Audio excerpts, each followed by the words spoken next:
নমস্কাৰ দৰ্শকসকল, আজি আমি আলোচনা কৰিম কেন্দ্ৰ তথা ৰাজ্য চৰকাৰৰ এনে এখন বিশেষ আঁচনিৰ বিষয়ে, যাৰ জৰিয়তে আপুনি লাভ কৰিব পাৰিব এখন ফ্ৰী ট্ৰেক্টৰ।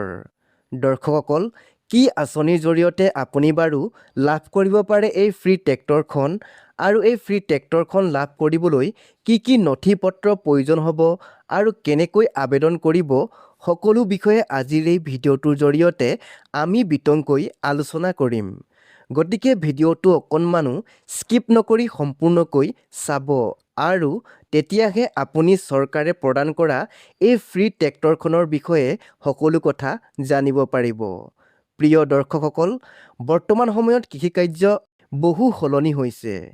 আধুনিক যন্ত্ৰপাতি ব্যৱহাৰ নকৰিলে কম সময়তে অধিক উৎপাদন কৰাটো যথেষ্ট কঠিন। সেয়েহে আধুনিক যুগত আমাৰ খেতিয়কসকলো যাতে আগৰ দৰে পাৰম্পৰিক বা পুৰণি পদ্ধতিৰে খেতি কৰি নাথাকি আধুনিক টেকন'লজি বা প্ৰযুক্তিবিদ্যা আৰু কৌশল প্ৰয়োগ কৰি তেওঁলোকৰ ইনকম তথা আয় দুগুণ বা তিনিগুণলৈ বৃদ্ধি কৰিব পাৰে। তাৰ বাবে চৰকাৰে প্ৰায় আমাৰ খেতিয়কসকলৰ বাবে নতুন নতুন আঁচনি মুকলি কৰি আহিছে, যেনে কিষাণ সেৱা কেন্দ্ৰৰ পেট্ৰল পাম্প আৰু ছাবচিডি থকা ফাৰ্টিলাইজাৰ অৰ্থাৎ সাৰৰ ব্যৱস্থা, লগতে PM কিষাণ নিধিৰ জৰিয়তে নগদ ধন প্ৰদান কৰাৰ উপৰিও তেওঁলোকক প্ৰদান কৰা হয় খেতিৰ বাবে বীমা। কিন্তু আমি আজি আপোনালোকক জনাম কেন্দ্ৰ তথা অসম চৰকাৰৰ এনেকুৱা এখন আঁচনিৰ বিষয়ে, যাৰ জৰিয়তে আপুনি ঘৰলৈ লৈ আনিব পাৰিব এখন ফ্ৰীকৈ নতুন অৰ্থাৎ ব্ৰেণ্ড নিউ ট্ৰেক্টৰ। গতিকে ভিডিঅ'টো অকণমানো স্কিপ নকৰি সম্পূৰ্ণকৈ চাব। প্ৰিয় দৰ্শকসকল, ভাৰত চৰকাৰৰ PM কিষাণ ট্ৰেক্টৰ আঁচনি আৰু অসম চৰকাৰৰ সমগ্ৰ গ্ৰাম্য উন্নয়ন যোজনাৰ জৰিয়তে আবেদন কৰি আপুনি ঘৰলৈ লৈ আহিব পাৰিব এখন ব্ৰেণ্ড নিউ অৰ্থাৎ নতুন এখন ট্ৰেক্টৰ।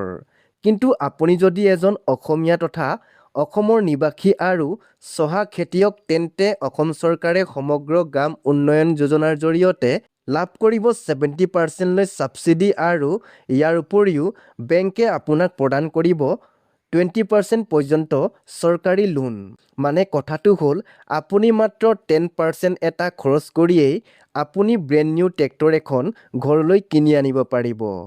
অৰ্থাৎ আপোনালোকক যদি মই সহজ ভাষাত কওঁ, তেন্তে কথাটো হ'ল, এখন ট্ৰেক্টৰৰ দাম যদি 10 লাখ টকা হয়, তেন্তে আপুনি মাত্ৰ 10% অৰ্থাৎ 1 লাখ টকা দি নতুন ট্ৰেক্টৰ এখন ঘৰলৈ লৈ আহিব পাৰিব। বাকীখিনি সম্পূৰ্ণ আপুনি চৰকাৰৰ পৰা ফ্ৰীকৈ লাভ কৰিব পাৰিব। দৰ্শকসকল, এতিয়া কথাটো হ'ল যে 10% অৰ্থাৎ 10% মানে 1 লাখ টকা যদি আপোনাৰ বাবে বেছি এমাউণ্ট অৰ্থাৎ ধন, তেনেহ'লে আপুনি 1% অৰ্থাৎ 1% মানে মাত্ৰ 10,000 টকা দিও আপুনি ব্ৰেণ্ড নিউ ট্ৰেক্টৰ এখন কিনি আনিব পাৰিব। দৰ্শকসকল, এতিয়া আপোনাৰ মনত এটি প্ৰশ্ন নিশ্চয় আহিছে যে মাত্ৰ 10,000 টকাৰে এখন 10 লাখ টকাৰ ট্ৰেক্টৰ কেনেকৈ কিনিব, নহয় জানো? দৰ্শকসকল, ইয়াৰ বিষয়ে আমি সম্পূৰ্ণকৈ এই ভিডিঅ'টোৰ জৰিয়তে আলোচনা কৰিম। গতিকে ভিডিঅ'টো অকণমানো স্কিপ নকৰিব। দৰ্শকসকল, ৰাজ্য চৰকাৰৰ সমগ্ৰ গ্ৰাম্য উন্নয়ন যোজনাৰ জৰিয়তে অসমৰ চহা খেতিয়কসকলক 70% ছাবচিডিত এখন ট্ৰেক্টৰ প্ৰদান কৰা হ'ব।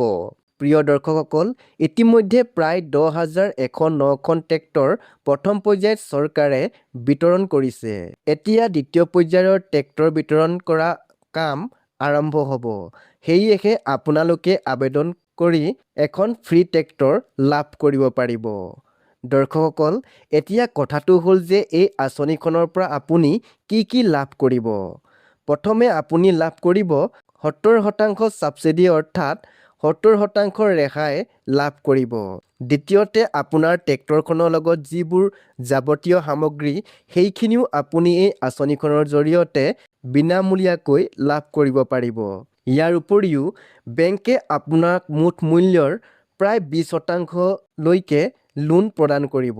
তাৰ পিছত হিতাধিকাৰীজনে ট্ৰেক্টৰখনৰ মুঠ মূল্যৰ মাত্ৰ 10%হে প্ৰদান কৰিব লাগিব। তদুপৰি চৰকাৰে আপোনাক 5,50,000 পৰ্যন্ত টকা প্ৰদান কৰিব।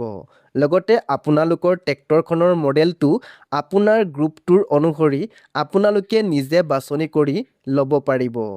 ইয়াৰ উপৰিও আপোনাৰ আয় বা ইনকম কেনেকৈ হ'ব এই বিষয়েও আপোনাৰ মনত নিশ্চয় প্ৰশ্ন উত্থাপন হ'ব পাৰে।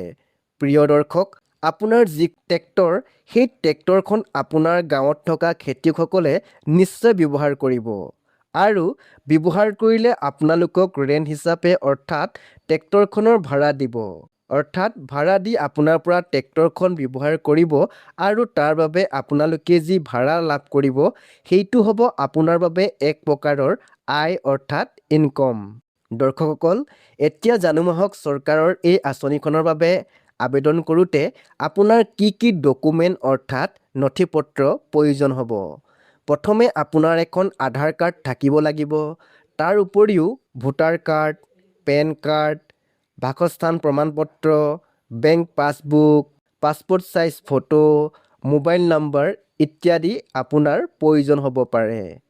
দৰ্শকসকল, বিনামূলীয়া ট্ৰেক্টৰ লাভৰ বাবে যি আঁচনিখনৰ সুবিধা আছে সেই আঁচনিখনত আবেদন কৰিবৰ বাবে আপোনাৰ কি যোগ্যতা নতুবা নথিৰ প্ৰয়োজন হ'ব।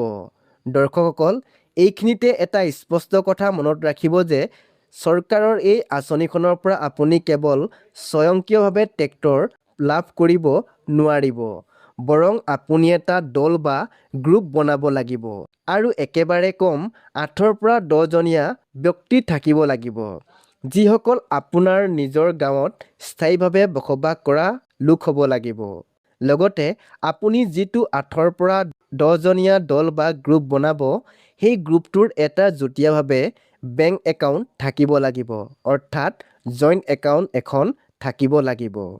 এতিয়া চৰকাৰৰ এই আঁচনিখনৰ হিতাধিকাৰী তালিকাত অন্তৰ্ভুক্ত হ'বৰ বাবে অন্যতম প্ৰধান ক্ৰাইটেৰিয়াটো হ'ল আপোনালোকে যিটো গ্ৰুপ বনাব সেই গ্ৰুপটোৰ প্ৰত্যেকজন সদস্যৰ পৰিয়ালৰ পৰা মাত্ৰ এজন সদস্যহে থাকিব লাগিব।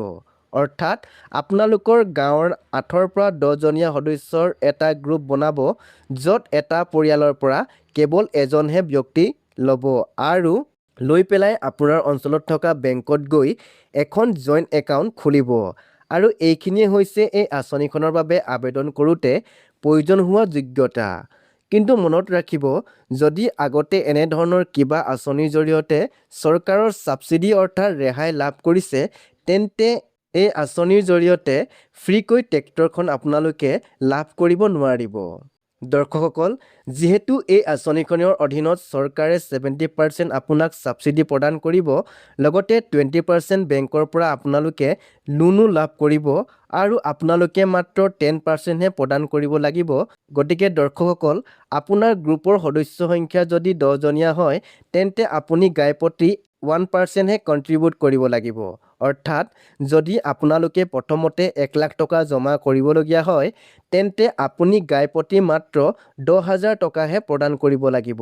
মানে আপুনি 10,000 টকা প্ৰদান কৰিয়েই এখন ব্ৰেণ্ড নিউ ট্ৰেক্টৰৰ মালিক বা গৰাকী হ'ব পাৰিব। প্ৰিয় দৰ্শকসকল, এতিয়া কথাটো হ'ল এই আঁচনিখনৰ বাবে আবেদন কেনেকৈ কৰিব লাগিব।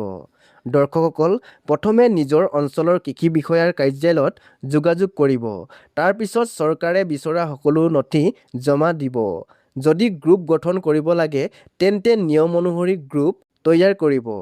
তাৰপিছত চৰকাৰৰ নিৰ্দেশনা অনুসৰি আবেদন সম্পূৰ্ণ কৰিব। দৰ্শকসকল, আশা কৰোঁ আজিৰ এই ভিডিঅ'টো আপোনাৰ বাবে উপকাৰী হ'ল। ভিডিঅ'টো ভাল লাগিলে এটা লাইক কৰিব, আপোনাৰ কৃষক বন্ধু বান্ধৱলৈ শ্বেয়াৰ কৰিব। লগতে চৰকাৰৰ বিভিন্ন আঁচনি যেনে অৰুণোদয়, PMAY, কৃষক আঁচনি আৰু অসমৰ সকলো নতুন আপডেট সৰ্বপ্ৰথম পাবলৈ আমাৰ চেনেলটো ছাবস্ক্ৰাইব কৰি বেল আইকনটো অন কৰি ৰাখিব। ধন্যবাদ। পুনৰ লগ পাম পৰৱৰ্তী এটা নতুন আপডেটৰ সৈতে।